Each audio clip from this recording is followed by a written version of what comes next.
Hare Krishna. The Vaisnavi ministry have asked me to say a few words on the subject of family violence. And while this is obviously an unpalatable subject, I am nonetheless honored to say something in the hope that it might add some value to the Vaishnavi's ministry's mission to eliminate this depressing phenomena from our ISKCON society. Violence in any family, but particularly a Vaishnava family, is an oxymoron, as any violence against devotees is a very serious aparad. While I would consider myself a reasonably curmudgeonly man, others might consider me an unreasonably curmudgeonly man, still, somehow or another, having been married for more than 36 years with 2 children and now 3 grandchildren, I have never raised my voice, what to speak of my hand in anger to any of my family members. No doubt, though, I have been greatly aided in having a family that is so supportive and loving. But regardless of that, I would like to think I would have enough honor to properly respect my family, come what may.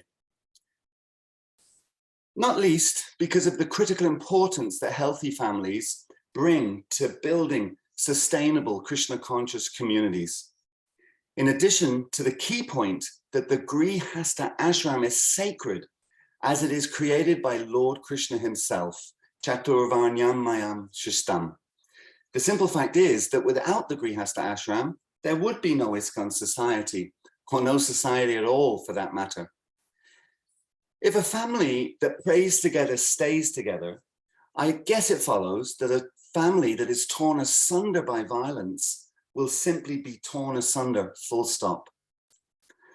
You know, aside from the fact that the Grihastha ashram is sacred, and aside from the fact that violence against a devotee is akin to the mad elephant offense of Vaishnava aparad, we also know that family members, particularly all the female members, are to be unconditionally protected. Adau mata guru patni, brahmani raja patnika. So we have 7 mothers. We've got our birth mother, the wife of the spiritual master, the wife of a Brahmin, the wife of the king, the cows, the nurse, and of course, Mother Earth. And all of them are mothers worthy of our staunchest protection. We also know how concerned Dharma was when he came across a distressed mother, Mother Earth in the form of a cow, and he asked her, "Are you feeling sorry for the unhappy women and children who are left forlorn by unscrupulous persons?" Srila Prabhupada then comments on Dharma's question and talks about Vedic culture being first and foremost that we must protect women, children, the elderly, the cows, and the brahmanas, and that is the first business of a government, as practically there is no criminal charge that can be brought against a woman or a child or a Brahmin, etc. So I guess until we all advance to the Nista platform or beyond, which is unlikely ever to happen in our lifetime, indeed, it is unlikely to happen for the duration of this age of Kali Yuga. Therefore, we need systems in place to protect our women and children, as we have seen all kinds of horrendous abuse over the years, including from leaders who many had put their trust in. So this cannot be left up to individuals, but rather it must be a collective effort.